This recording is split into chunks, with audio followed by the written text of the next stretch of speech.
ஒன்றும் இல்லை பாடு. நான் அவனை படிக்க சொல்கிறேன்.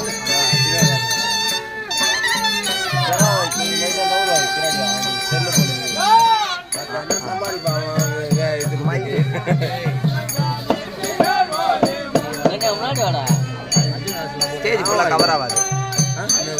ஸ்டேஜ் ஃபுல்லாக கவர் ஆகாது முன்னாடி வந்தா. கேமராவா இது ஸ்டேஜ் கவர் ஆகுது. ஃபோன் தானே.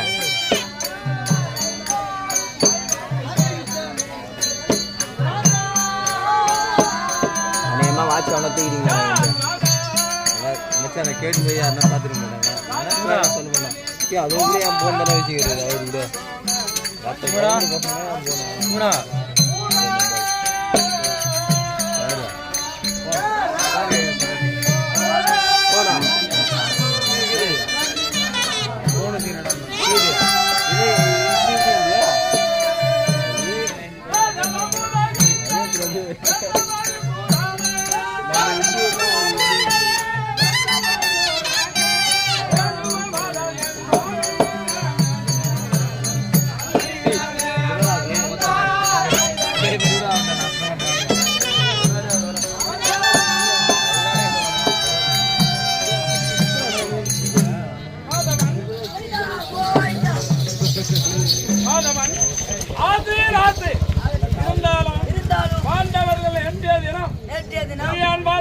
அனுப்பினார்கள்.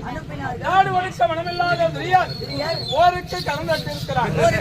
ஆனா இந்த விஷயம் ஆண்டவருக்கு தெரியாது. புறப்போடு அன்னவர்களை கண்டு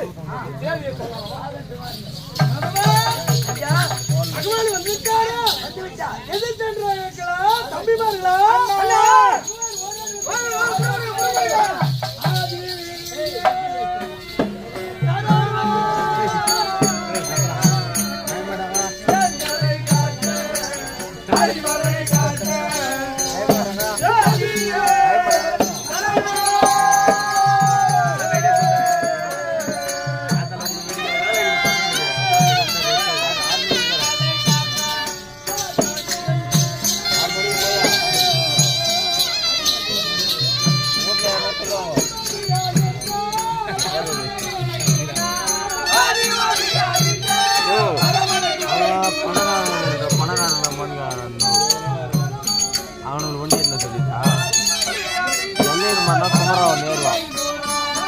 எல்லையர் மேலே நானே ஏறுண்டா அசால்ட்டா. ஏழ்றா கும்பிடாம எவ்வளோ ஹைட் இருந்தாலும் பரவாயில்லடா. அச்சு தூக்கூடாதா.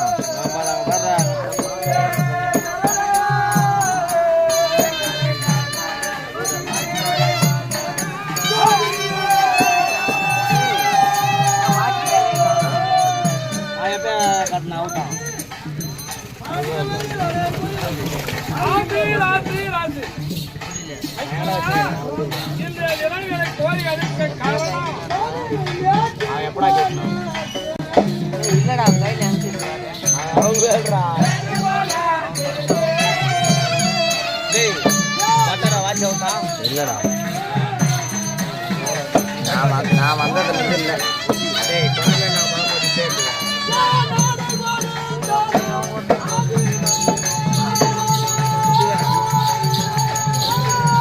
ஒரு ரூபா போனா போது வாட்சி வேணும்.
பெற்ற மக்களை போர் களத்திலே சந்திக்க சொல்லுங்கள் என்று போருக்கு கரம் கட்டிட்டார்.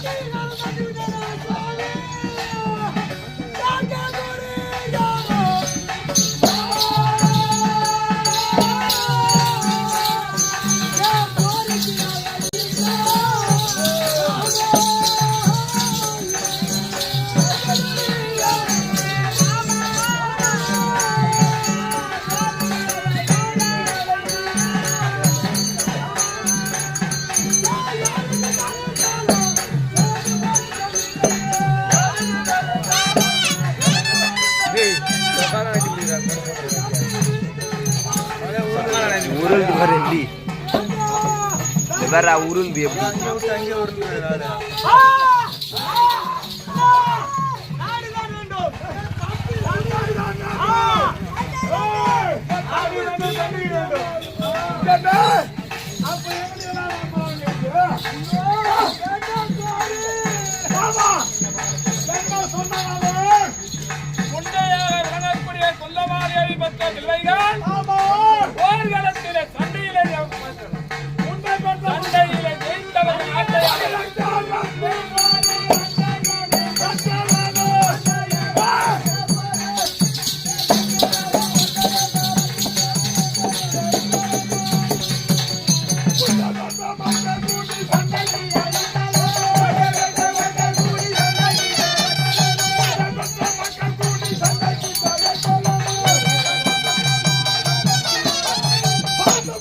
மக்கள் என்று சொன்னார்களே,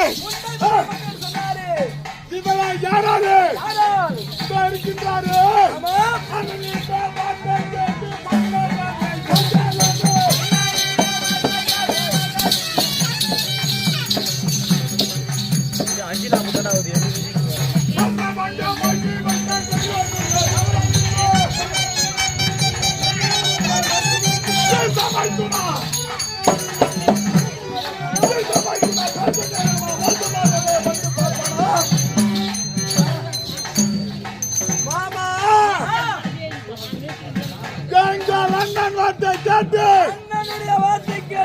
அன்றைய தினத்தில் மண்ணை தோற்றும் என்ன பங்கமாக்கினார், என்னை பங்கப்படுத்தினார். அதையும் பொறுத்து கொண்டோம்.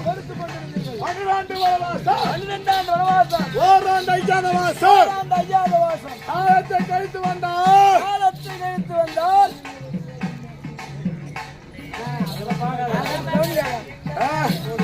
உங்களுக்கு உண்டான ராஜ்யம் தருகின்றேன் என்று சொன்னவர் இப்போது தர மறுக்கின்றார்கள். இது நியாயமா?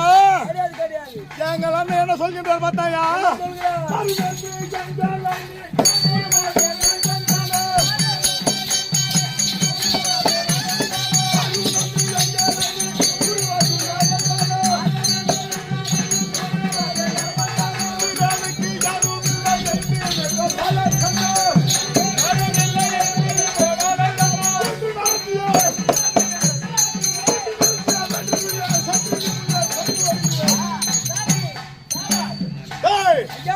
அந்த துரியனுக்கு நல்ல காலமா?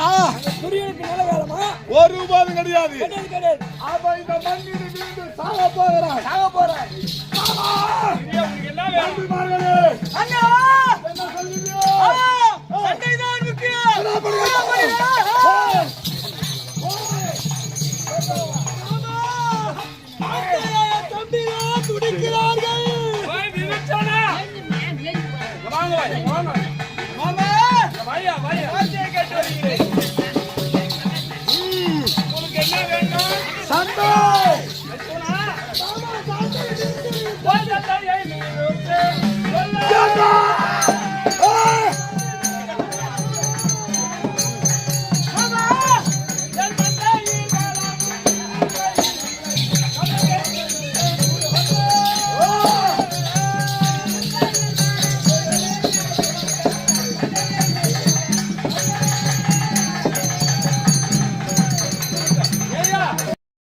வேணான்னு சொல்றேன். ஆனால் தாயாதி துரியானவன் எந்த நாளிலே உத்தம் துவக்கம் செய்தால் அண்ணவன் பக்கம் வெற்றி வரையும் என்று நல்ல நாள் குறித்து நாள் குறிச்சது மட்டுமல்ல அண்ணவனுக்கு நல்ல நாள் கொடுத்தால் யார் தெரியுமா? உங்களில் ஒருவனாக விளங்கக்கூடிய சகாதேவன் தான் கொடுத்தான்.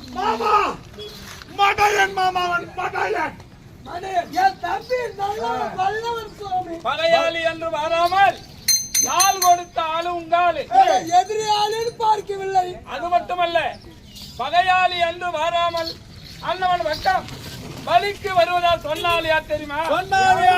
இது அர்ஜுனுடைய மகன் அரவான் நாயா பலிகே வரும் சொல்லிக்கிறான்.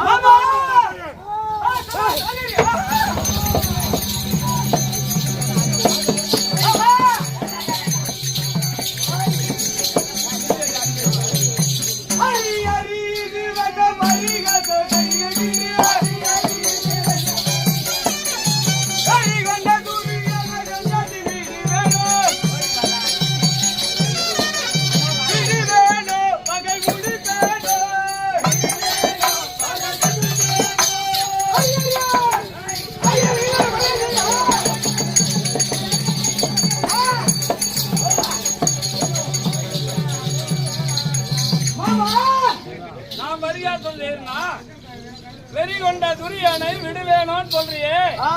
உன்னுடைய மகன் துரியன் வலிக்கு சென்றால் கண்டிப்பாக அண்ணவன் தான் வெற்றி பெறுவான். இப்ப என்ன செய்யலாம்? அந்த அரவானை உங்களுடைய கொத்தம் வலிக்கு வைக்கிறேன்.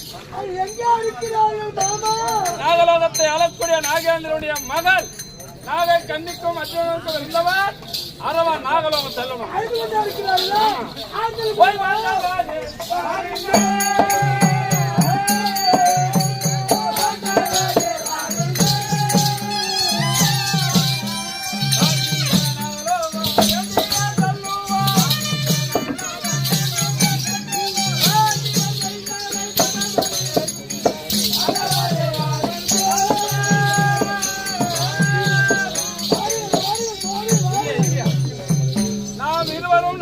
சென்று அரவானை உங்களுடைய மொத்தம் அடிக்க அழைச்சிட்டு வரான். நீங்கள் அனைவரும் சென்று உங்களுடைய ஆயுதங்களை எல்லாம் சுத்தம் செய்து பாலிகாதேவியின் ஆலயத்தை முன்னிறுத்துங்க. பலிகை ஆள் கொண்டார்.